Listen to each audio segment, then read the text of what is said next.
Welcome back to the Bird's Eye View podcast. We are here on Thursday, September 19th. I'm your host, Zach Worden, and as usually joined by Jori Negin-Shecter, but unfortunately he is not able to make it today, so it's just me today, but I'm more than thrilled to be joined by a broadcaster with the New Hampshire Fisher Cats, Ian Unsworth. Ian, thanks so much for taking the time to do this today.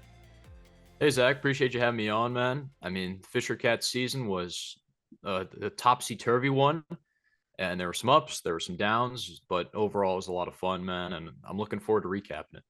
Yeah, we always try to kind of do a little bit of recap after the year with some of the minor league teams. So really excited to kind of get into this Fisher Cats team. I mean, before we hit the record button, just kind of doing a little bit of talking about how the year went. Obviously, you mentioned 52-84 in the Eastern League. From a wins and losses perspective, maybe not the year that anybody was hoping for in New Hampshire, but from a story standpoint, how do you kind of feel that the year went as far as whether it's any interesting developing stories, development of any individual players, kind of stuff like that? How do you think that the year went outside of the wins and losses?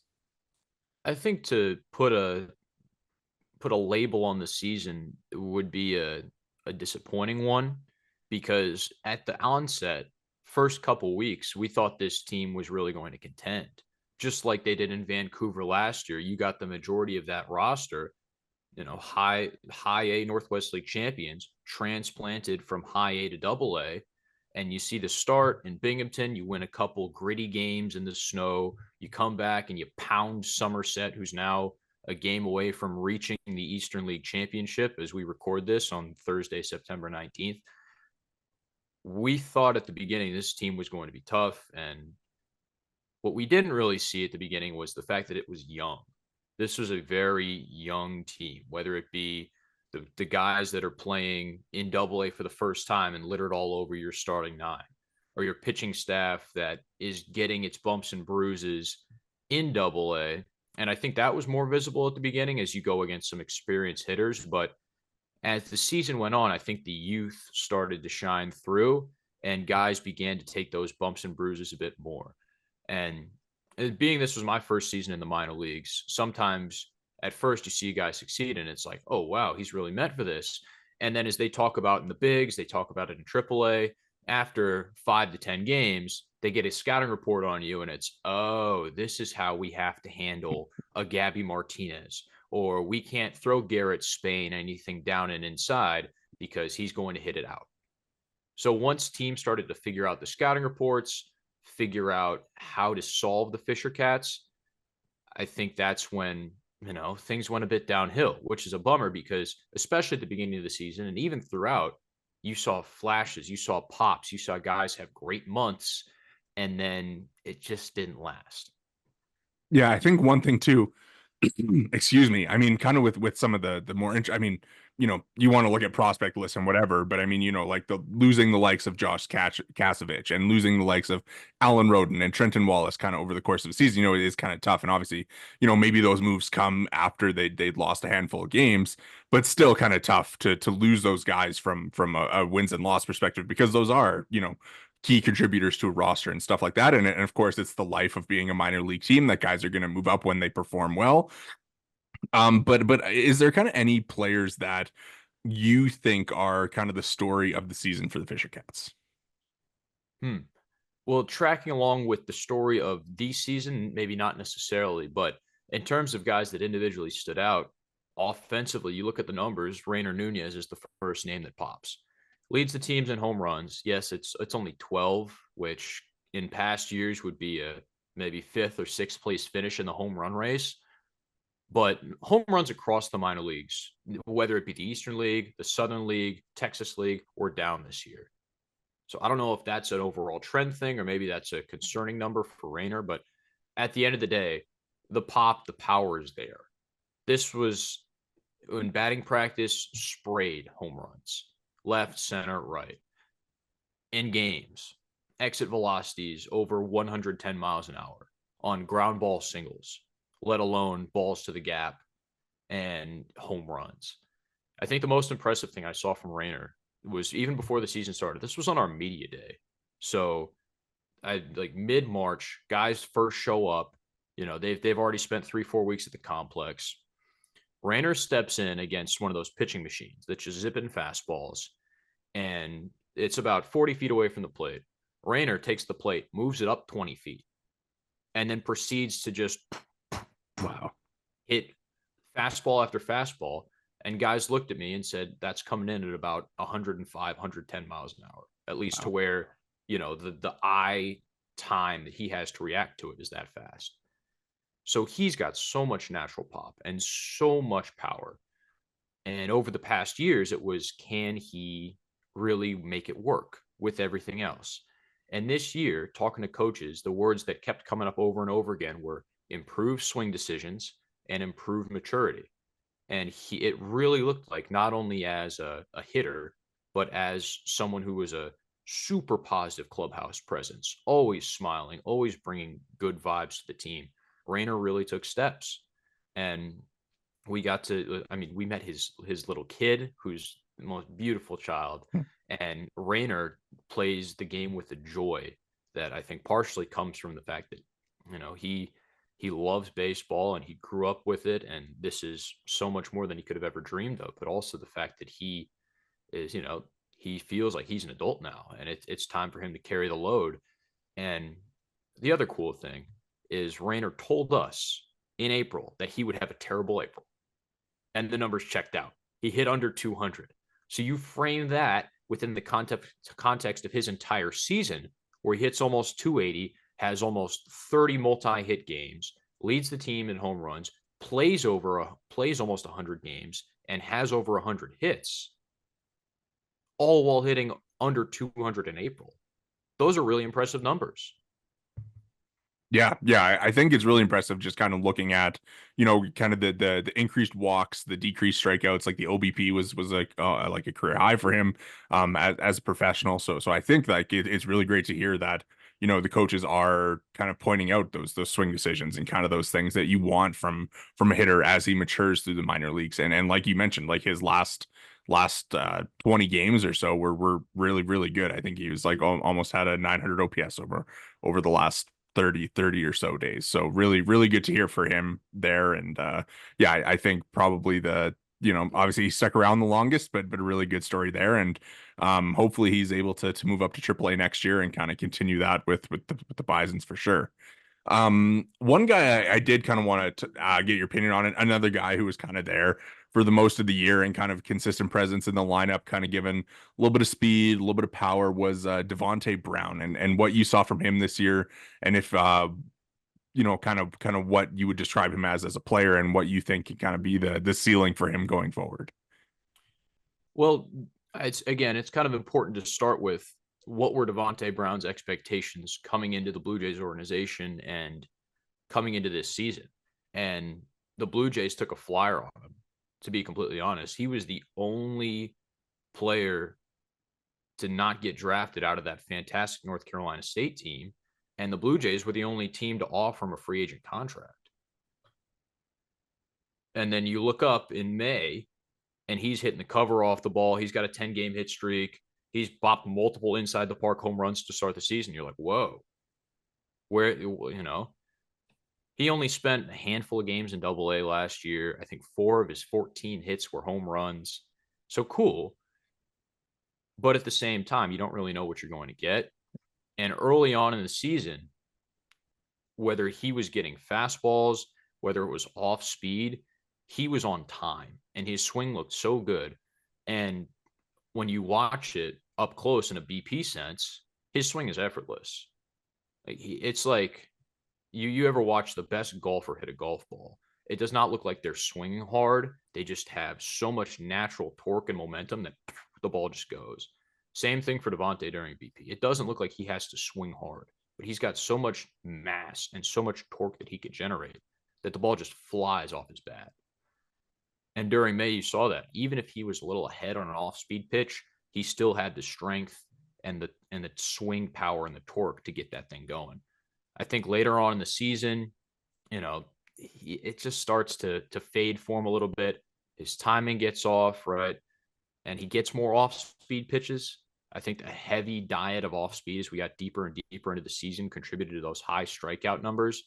And it all kind of comes with, guys are starting to press a little bit as the losses mount up, and it just gets frustrating. And honestly, the shame for Devo at the end of the day is he pulls up with a bum wheel in Binghamton and he maybe gets 10, 15 games over the last 2 months of the season. So there's no chance to rebound or finish on a high note.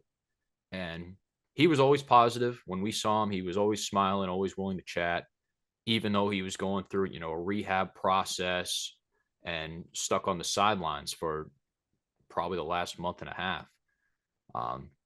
I think going forward, if he can cut down the strikeouts, because even though halfway through the season he struck out a lot, he was a high walk guy, a lot of walks, ability to steal bases, plus runner. That's all there. But the strikeouts got in the way. And so if he can cut those down, and I don't think he needs to shorten up the swing, but as long as he's on time, I think this is probably a AAA outfielder eventually. And maybe he gets to a utility big league role, but he can play second base. We saw him play second base and it didn't look half bad. So there are options there for him, but the strikeouts and the timing of the swing is the main thing going forward. Yeah, for sure. One of the better stories, like you kind of mentioned, kind of coming up with not the expectations of being a big leaguer almost, and for him to kind of carve out this role in the Blue Jays organization, I think is a really cool story for sure. And to see him to kind of continue that this year was great. So yeah, really awesome for him for sure. One thing, the Blue Jays organization as a whole, I think obviously the struggles with the major league team kind of, I guess, leaking down and impacting almost all levels of the minor leagues, kind of with the results of the trade deadline and having to move off so many pieces and bringing in so many guys. And of course, the Fisher Cats receiving a handful of those guys. Obviously, Charles McAdoo, RJ Schreck, like kind of having their moments in New Hampshire this year and kind of being like, I think the two guys that probably stood out the most. You can correct me if I'm wrong there, but I mean, from the guys that came in at the deadline and the trade acquisitions, what did you see from them, and who were the most impressive from that group?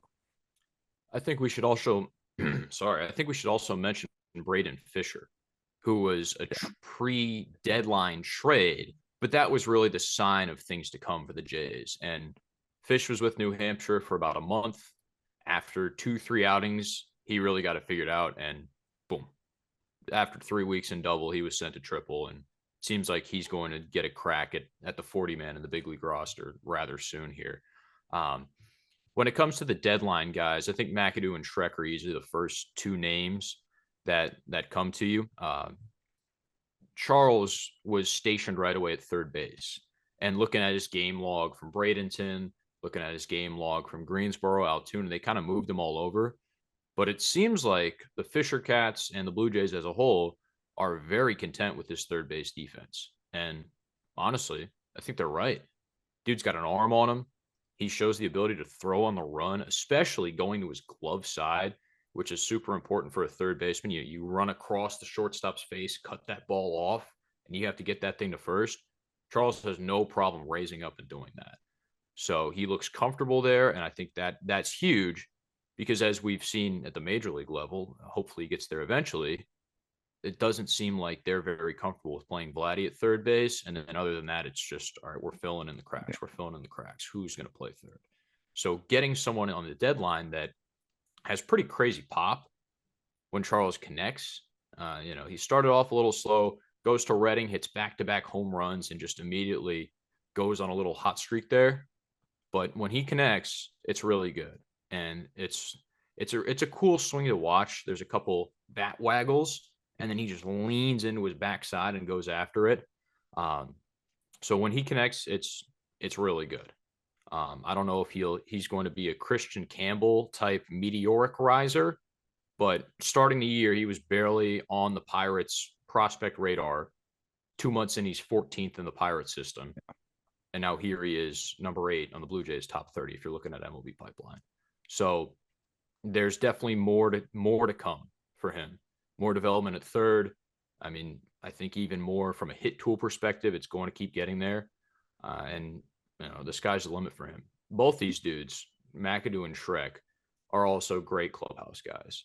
Everyone who met these dudes was impressed by their makeup. It didn't seem like they were trying too hard to impress when they got to a new team. And I think that's something that the Blue Jays staffers pointed out to us a lot. Like, hey, if these guys struggle at the beginning, don't worry about it. Like, they know expectations are high. They know they got traded for big leaguers. Like, that stuff weighs on you. Yeah. But it never seemed like these guys were trying too hard to make a statement or make an impact. And same goes for RJ Schreck, who played 4 years of college ball at Duke and one at Vanderbilt. The kid is smart. He is a really smart dude, very, very intelligent, very cerebral on the baseball field. And he knows what he does well at the plate. Elevates, natural elevation in the swing. Really fun to watch. And Delta Dental Stadium, short porch to right, 306 feet out to the right field foul pole. And RJ had no problem clearing that thing a couple times. When he gets into it, it's there, and it plays to all fields. So it's a really natural, easy swing, and I think that works really well. He again got a tough break at the end of the season. Hit a ground ball to the right side of the infield and just popped a tire out of the batter's box. And then again, didn't, just couldn't get back to full strength. They tried to DH him once at the end of the year and just sprinted from first to home again. Like no questioning the effort. It's all out there. Sprinted to first to home, just came up slow, a couple steps towards home plate. And so it's tough to see these guys who have the promise and have the promising starts just end up on the shelf for the last couple games of the season. But probably a corner outfielder at the end of the day, RJ is, but he played a little bit of center for the Fisher Cats and did it well. So no question that these guys will be, I would think, in AAA by the middle of next year, and definitely wrap up next 2025 with Buffalo and maybe pushing for a shot at the bigs. One more guy that we should mention, Yohendrick Pinango, who's kind of a 40-man flyer when it comes to the Cubs, just running into some issues with prospect eligibility and how much time they can hold on to these guys. Pinango dealt for Nate Pearson, really had a slow start. He went through some tough stretches with the Fisher Cats, but he's got some of the quickest hands I think I saw all year. He grew up boxing in Venezuela. Oh, Yeah. interesting. So he boxed with his dad and grandpa. And he we interviewed him and he said, nah, not real. I don't really think it comes into play, but I have to think that does something. Yeah, He for hits sure. it really hard. And it's another swing where the hands do a lot of work. He can get to anything, anywhere. Just last week against Somerset, he hit 2 high fastballs, one to right for a double off the wall and split the gap in left for a double off the wall. And both were 104, 105. But it was the second one was a 2-strike. All right, I got to fight swing. And it's a 105, splitting the gap in the other way. So there's a lot of potential there. A lot of raw power. And if he gets the bat figured out, he will be a very consistent thumper. The only question is, he spent 3 years in high A, and now he kind of, numbers weren't great in Tennessee, and we'll see if he can acclimate next year, because the Blue Jays have a really rough but intriguing hitter in Yohendrick Pinango. Yeah, for sure. 3 dudes who I think are all very, very intriguing prospects, all kind of have almost different tool sets, I would say, between the Yeah, kind of 3 of them. absolutely. And I think really great to hear about McAdoo's defense. I think that was kind of one of the question marks when he came over, was kind of whether he would stick at third base and whether he would be able to do that. So it was really cool there. And then, obviously Shrek kind of having his run there, being an older guy. I'm like really, really interested to see what his development looks like. And obviously, Penango, I think, is going to be a kind of a fun guy to watch as well, because he's got, one of the longer track records in the minor leagues, like you mentioned, and we'll kind of see. I wanted to ask about Josh Rivera too. Obviously, the offensive numbers this year for him weren't great, but I mean, for him coming out of Florida, out of the draft, is kind of like this shortstop who is graded as one of the better defenders in the draft, and then coming into the majors, obviously, like you kind of expect, or sorry, into the pro ranks, seeing that you expect the glove to kind of be the calling card there. What did you see from him defensively? Like, you think that's a big league shortstop, or is kind of there still some work there? I think there's a lot to like defensively. And he missed a ground ball every once in a while. Every shortstop misses a ground Yeah. ball every once in a while. But the arm is there. He's got no problem slinging the thing to first. I definitely, and he played a little bit of second base at the end of the year once Edinson Paulino came around, and they kind of flip flopped a little bit. But I would definitely say Rivera's a shortstop, and have no problem saying that. When you look at the defense, offensively, we got to remember that this guy was in one of the most loaded collegiate lineups in the country. Yeah. I mean, he's hitting behind Wyatt Langford next to Jack Caglione. Yeah. Whoa. Yeah. So a lot of people probably didn't want to pitch to Wyatt Langford or Jack Caglione, and Josh Rivera probably benefited a lot. And the Fisher Cats had him hitting in the 8 or 9 hole. Dudes are going after him, so maybe that's a bit of an adjustment. But I think he'll get there, or at least I hope he'll get there. There's again good exit velocities when the power comes around and when he really squares one up. And the Fisher Cats coaching staff said the same thing. This guy hits the ball hard. It's just a matter of really squaring one up. And one thing I did hear from Rivera at the end of the year is that he might be trying to play some winter ball. And I think that's a great idea just to get him some more reps, right? You have a change of scenery. And now the Blue Jays coaching staff and, analytics guys over the offseason have an extra set of data points and video that they can work with. And they can constantly give him feedback and constantly improve his swing instead of just having a 30, 40 game sample size that you got at the end of the year. And then everything else is what'd you do with the Cubs? What'd you do at Florida? This is his first full season of professional baseball. Yeah. So we can't set the expectations too high or, start to move the goalposts here, there, and everywhere because we've seen one full season of professional baseball. So let's not worry too much and have some faith that he'll figure it out, especially if he's getting these extra reps. Yeah, one thing I did want to ask you, like, I mean, you kind of mentioned, some of the analytics stuff, like, obviously AA doesn't have the public available info that, AAA and Class A at Dunedin has. What were some of the, I mean, was there any kind of like analytical darlings or analytical numbers that stood out to you, as whether it be, any of the pitch stuff, any of the exit velos, of guys that we haven't talked about, like any of those guys that really stand out to you as maybe like beyond the box score types for prospect watchers only being able to kind of see the box scores from games? That's a good question. I'd say that the Rainer exit velocities are the first thing that pop out. If a guy's posting 110s, you'll see that right away, and usually that shows up, like it or not. There were a couple outlier pitches that we saw over the year. Adrian Hernandez's changeup, I think, is now probably a well-documented outlier for people that are in touch with Blue Jays prospects. He spent some time in Buffalo, did it again this year, but just watching him throw that pitch is pretty freaky. The way that he just, and I asked him, hey, how did you throw it any differently? No, just throws it like a changeup. And instead of falling off a table like most guys, it just cuts or runs into a righty. So that's a really cool thing to watch. And again, you look at the numbers over and over again and wait, what? Because we have up in the booth, we'd have Hawkeye, which is pretty much the Blue Jays version of TrackMan. Yeah. You can tell exit velos, you can tell pitch speed, horizontal, vertical break, spin rate, and you can tell a changeup by it spins less than most other pitches.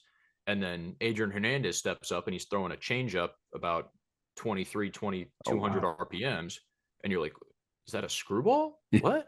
So that was always a cool thing to watch because you never know what exactly it's going to do. So that was fun. Otherwise, we saw some guys later in the year pop up with 97, 98. I think Andrew Bechtold is a cool name to highlight here. Even though his numbers might not show it, I think he got better and better as the year progressed. First year pitching, because he spent, I think, 6-7 years in the Twin system as a infielder, full stop infielder, and only stepped on the mound in blowout games. And he steps on the mound in 2019 with Cedar Rapids, high A for the Twins, pops a 96, 97. And they're like, okay. And eventually he starts bullpen catching. As guys get deeper and deeper into the minors, they're willing to do Yeah. anything to help out the team. And last year they decide, all right, let's make this guy a pitcher. Let's see what we got.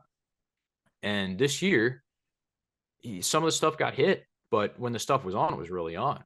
It's 97 consistently. Sometimes the slider is really, really hard and firm and bites. So he could be a two-pitch reliever and keep on taking steps. And then later in the year, we got Anders Tolhurst from Vancouver, another guy that's got easy 97. Just home runs were a bit of a problem, but when the stuff is good, it was really good. Jonathan Lavallee, kind of a free agent flyer from the Twins, he threw an immaculate inning. 1-2-3 save in Reading. The reaction on that was awesome. Like when he realized it, the little Yeah, clip he was didn't know it at was first. awesome. Robert Yeah. Brooks comes out there and gets the ball. He's like, dude, you just threw an immaculate inning. You can see it. Whoa. Yeah, I watched that. I watched that in the Logan Airport in Boston. That was pretty cool. But yeah, some of those guys really, really would stand out when it comes to just velocity and pitch shapes. And we can talk about the Mako curve too. That was everyone knows about that, but that was by far and away some of the best when you analytics wise. That curveball really pops off. And then I mentioned Garrett Spain's name off the top of the show, but someone who you don't think would be a thumper can really thump it. Yeah. Again, just power that shines way above the frame. He's only 5'9", 5'10", probably plays at like 195, 200, 205, but when he connects, it goes. But again, as the year progressed, just wasn't as much connection because he started getting fed anything but a fastball.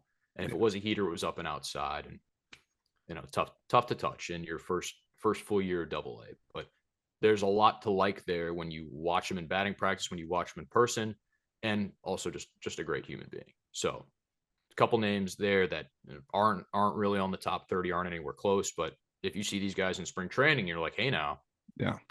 probably why. Yeah, really cool to kind of hear about, some of the tools that maybe we wouldn't get to see, as kind of from the outside looking in. So yeah, really appreciate you sharing that. I'm glad you brought up Adam Mako because I feel like, as far as like kind of the top prospects go, like he was kind of the highest on the list guy that starts there and then kind of spends most of the year there. Obviously the injury kind of costs him most of the second half before he kind of comes back over the last few weeks here. What did you make of his season, and what do you kind of think? What do you kind of think of him as a pitcher, and what he can kind of be going forward? He's a great pitcher that knows how to pitch. He's not a thrower. He is a pitcher, and midway through the first half is when you really started to see it shine. Couple of lumps here and there, but he locked it in about mid-May and just took off. Surprising that he never won Eastern League Pitcher of the Week or any of those honors, but there's a lot of good pitching in the Eastern League this year. Yeah. Akron loaded, right? Somerset had some dudes that just threw inning upon inning upon inning. I mean, I think you had 3 Somerset guys with over 135 innings. Oh wow. And they're still pitching into the playoffs. Yeah. So up in Hartford, you had Carson Palmquist, then you had Chase Dolander, who's there now. And so time upon time again, Mako maybe just got overlooked a little bit. But hey, man, the consistent strikeouts, consistent fooling hitters with a mix of 4 or 5 different pitches. The curveball is his best pitch by far. It's got that little league-esque 12-6, like everything you want from a lefty curve. He doesn't have the Kershaw delivery, but it looks like a Kershaw curve when he throws it. Yeah. But once he started to mix in the changeup and the slider and feel comfortable with those, I think that's, again, mid-May when weather gets a bit warmer, you can really get a feel for the baseball. That's when he starts to take off and starts to find his groove. Whip goes down, he gets a couple more ground balls, and everything starts to settle in. Fisher Cats played really good defense for the majority of the year too. So a lot of the times he got a lot of help from the back end, double plays, nice plays in the outfield, that sort of stuff. So after he came back, we only got to see him for one start, which was a bummer, but those are the circumstances. And I don't think he looked perfectly fine. And once he got a feel for his stuff, again, the off-speed pitches, especially a changeup or a curveball, if you haven't been throwing it a lot, it's a lot of feel, and you really have to have it. And hopping on the mound on early September in a playoff charged environment, it's tough to come back off of two rehab starts in low A and then really kick it off and be at your best. But he struck out 4 in a row after he figured out the first inning. So it shows you that it's still there. And then he's right up to Buffalo. So the Blue Jays have a lot of trust in him. And I would hope that the resounding view amongst the organization is that Mako would have been in AAA a lot earlier. And he's a 40-man guy, so maybe he would have had a shot at a September start or two if that, the injury situation didn't pop up. For sure. I know the Bison staff too. I could definitely use the starting help. So Yeah. glad to see him get up there. One guy who, I think like if you had to pick like a pitcher of the year for the Fisher Cats, like it might be Trenton Wallace for the year that he had with down there before getting his call to Buffalo.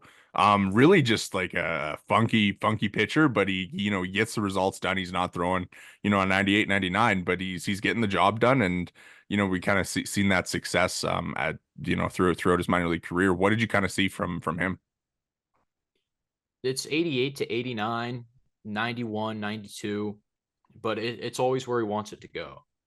Coach's son has been around baseball his entire life, and he knows himself. Early season, we chatted with him, and he was like, yeah, I might not be on a top 30 list.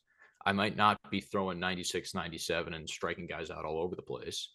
But if I can put my pitches where I want to, and if I can execute, I'm going to do well. And that's exactly what he did. I mean, he was all over hitters the first half of the year. He was painting, he was fooling guys. Kind of got, he's got this like frisbee slider that he can dot on the outside corner or break it off to a lefty. And guys get so off tempo with that and his arm slot, which is a bit lower than normal and kind of, it's a bit herky jerky with the delivery, but it works really well. And when it's all in sync, hitters are pretty easily fooled by it. This year, almost 130 strikeouts, 25 games across the minor leagues. That's pretty solid stuff. And he got in some duels this year too. He went at it with Blade Tidwell. Oh yeah. Yeah, early to mid-May against the Binghamton Rumble Ponies. And Tidwell was great. Got called up to AAA right after the game. He breezed through the Fisher Cats, but Trenton Wallace was right there, and the Fisher Cats won. So, what does that look like to me? It looks like a pitcher that knows himself, knows his stuff, and stays within his own lane. Very good at being composed, being calm. And the other cool thing is Wally and Joel Bonnet, the Fisher Cats pitching coach, have a pretty long-standing relationship. So nice. Trent Wallace's dad coached D3 at Augustana College in the Midwest, and he coached against Joel Bonnet, who played at a different D3 school. So I think those two went into the season with a pre-existing relationship, a really good understanding from their time together in Vancouver, but also the knowledge of each other going way back, and what Joel Bonnet is what he bases his pitching philosophy on, which is a bit heavy on the analytics side. And I think Wally really leaned into that and really benefited because of that relationship. Awesome. Yeah, that's really cool. Really, small world. You never know, kind of who you're going to run into, I guess, in pro baseball kind of thing. A couple more arms, I feel like they kind of, there's just so many pitchers that kind of come through in a minor league season. And, I do want to get you out of here, but kind of looking at some of the other guys. I mean, like CJ Van Eyck had a really strong finish. Devereaux Harrison led the team in innings pitched. He had a really strong finish as well.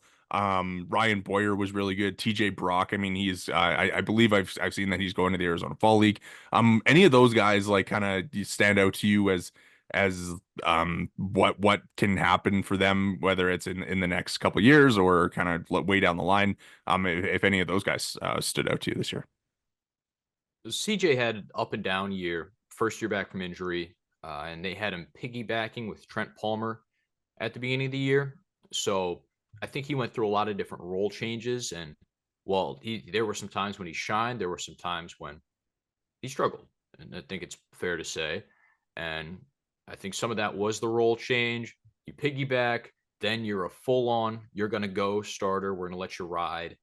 And then it's three quarters, I'd say probably 2/3 of the way through the year, we're going to put you in the bullpen, and probably because of it, just manage the workload, handle the arm, and make sure you have plenty of time to recover. And so once CJ settled into the piggyback thing, he was good. Once CJ settled into starting, he was good. And at the end of the year, out of the bullpen, he was great. He got his first professional career save. Cool. But I hope that he gets some real consistency now that he can really feel comfortable with the arm, with the rehab process. He's fully there, and he said that to us. He feels like he's fully there. I hope that he gets some real consistency next year and can just start and rock with it and ride with it. And talk about consistency. Devereaux Harrison is the only Fisher Cats pitcher to make all 25, 26 of his scheduled starts. And he's a former reliever. Yeah. One of the best in college. Doesn't exactly know what he's going to get into in pro ball, but he wants the baseball. That's the bottom line. Regardless of whether it's starting or relieving, Dev wants the baseball. And he powered through some tough outings at the beginning of the year, again in the cold, where he didn't really have a feel for the baseball, have a feel for his stuff. And he churns out 8-9 quality starts at the end of the year and sets a career high in strikeouts this year against Harrisburg. Probably the best outing we saw all year. I mean, this was right after the All-Star break, so maybe the Senators had a bit too much fun in the interim there, but they couldn't touch him. They could not touch him. It was 4 or 5 strikeouts in a row. Slider was moving. Cutter was up and in. Fastball was wherever he wanted. So he may not be the flashiest with stuff, but he is consistent and he's durable. And that's really what you need in the middle of the high minors is someone that won't go down without a fight. So those two starting wise, I think definitely like once CJ gets the consistency and once Dev just gets a chance to keep on showing his stuff, I think we'll be great. With TJ Brock, we only saw him for 2-3 weeks, which is a huge bummer because there's so much to like there. And as a person too, bouncing off the walls, energy all over the place, always smiling, always willing to chat. Great dude, but man, we just didn't get to see enough of TJ to where he really left an impression. And how about Diane Santos is one other name to mention. Got the call up about 2/3 of the way through the year off rehab, straight from Dunedin too. So started with Vancouver all year. Fisher Cats are bringing him out of the pen, and there's kind of a track record with him where he gets a bump up mid-season, tries to find his footing, and then the next year he's really good. And I think the same thing will happen because his slider is great. It is a frisbee. There's a lot of movement on it, and it really makes people look silly in the box. But the other pitches aren't necessarily there yet, and he's still a puppy. He is a puppy by AA standards. So he'll find it eventually, and I think he got some good mentorship from older guys in the bullpen as the season went along. So again, the Fisher Cats, when it came down to bullpen games, they threw him out there to start a couple times. 21, 22. Why not? Go ahead. So once he develops a bit more as a AA pitcher, where the approach is a bit more mature and all the stuff starts to play together, and he fills out physically too. He's still got some room to grow. So once all that comes together, he'll be pretty solid. For sure. Yeah. Really, really cool story there as well for him kind of coming back. And I think the talent is really intriguing, like you mentioned. One more for you before I let you run here. We talk all on the field and kind of all the results and all the numbers and everything like that. But for you as a guy who was around the team every day, broadcasting with the team, getting to watch these guys, who was your favorite player on the team to cover from a day-to-day basis, to be around just as kind of that off-field presence and just somebody that you enjoyed really getting the opportunity to get to know this year? There are a lot. One thing I will I'll say this from start to finish. Every single day, the team showed up and was always willing to talk to us. And that's hard within a losing season. And it's not like that every place. I've Yeah. been other places where teams have lost, and I know that guys sometimes just don't want to do it. And these dudes every day showed up with smiles on their faces, even though the losing's tough. And they were always willing to chat, and they were always willing to hop on the pregame show for an interview. And that really meant the world to me, because they understood that, we're also growing and developing with them and trying to improve our craft. So it was always nice to have those guys to chat with, to lean on, so they could lean on us, like whatever they needed. It was cool to have that relationship with them. Um, love being around the team as a whole, but Rayner was always so the Fisher Cats made it a point to dump Gatorade on whoever got a post game interview. And so a Nice. lot of the times that was me, because I was always doing the post game interview. Yeah. So Rayner soaked me more than a few times. Nothing like going home with your clothes smelling like Powerade. Yeah. That's not the but that was always fun. He was always joking around, trying to get you smiling, trying to get you loose, dancing around to whatever music was playing. Alex DeJesus was our fallback interpreter. He speaks Okay. really good English and really good Spanish, and also Nice. had a pretty good year. I don't think we gave him any Yeah. credit here, but DeJesus was very consistent, had a heck of a June, and played a very good third base. So he is someone that I expect to keep rising, and I think he has big league potential. And if once his baseball career is over, playing wise, I think he'll be a heck of a coach. So he Awesome. was great. Again, always smiling, and also always willing to chop it up, whether it be in Spanish or in English, because my Spanish is pretty bad. But Gabby Martinez is the third. If I had to name one, he was again, young guy, 22, and every day it was "Que lo que, manito," which means "What's up, little guy." So he and I constantly went back and forth, but Nice. he was a fun guy to talk to, whether it be about soccer and like learning English culture, all this sort of Yeah. stuff. And then Spano, Garrett Spain, really fun. He told me some cool stories about his time at Austin P and his recruiting Nice. process coming up, because pretty overlooked, all things considered. Went to his hometown school and blossomed. So Yeah. all those stories that the guys tell you, and the things you kind of learn about them as the season goes on, stick with you, and that's what makes you remember them the most. But even some guys that aren't with the Blue Jays anymore, whether Trevor Clifton was released early on in the season, but he had a great story coming back from indie ball. Glenn Santiago, always a good vibes guy. He's no longer with the Blue Jays. So those sort of things are tough. You see those guys go, and it tugs on your heartstrings, but you remember just how good of people they were. I think that's the cool thing, is even though the team was 52-84, and even though there were a lot of downs and some ups and more downs, you just remember how good you felt being around the guys and how good they made you feel. So I think that's at the end of the day is what I'll remember just personally about these guys is how good of people they were, and the relationships we built. For sure. For sure. That's awesome. I mean, love to hear that. Obviously, you know what? It's a professional sport, but it's a person's business, a people's business, and it's always awesome to hear like the other side of things, and the guys who are kind of the guys that you like to root for. So Ian, thank you so much for your time. Thanks for taking the time to do this. Thanks so much for your insight, the information, the stories.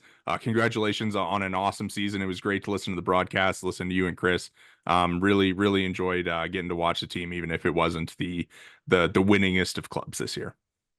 Thanks, Zach. Yeah, Chris Jared, Bob Lippman were my partners in New Hampshire, and they made my first season in minor league baseball one of the most enjoyable experiences I could have asked for. So thank you to Chris, thank you to Bob, and thank you to all the people that tuned in to the Fisher Cats, because again, without you guys, none of this is possible. So thank you. Awesome. Well, make sure to hit the subscribe and like buttons if you're watching on YouTube. You can find us there at the Bird's Eye View Podcast. If you're listening along on the podcast provider of your choice, make sure to drop a follow and review. Thanks again to Ian for joining us. You can find him on Twitter at eunzy. That's at IUNZY. You can follow all of us on Twitter. The pod is at BEV_pod, and I am at Worden_Zach. Thank you so much for listening.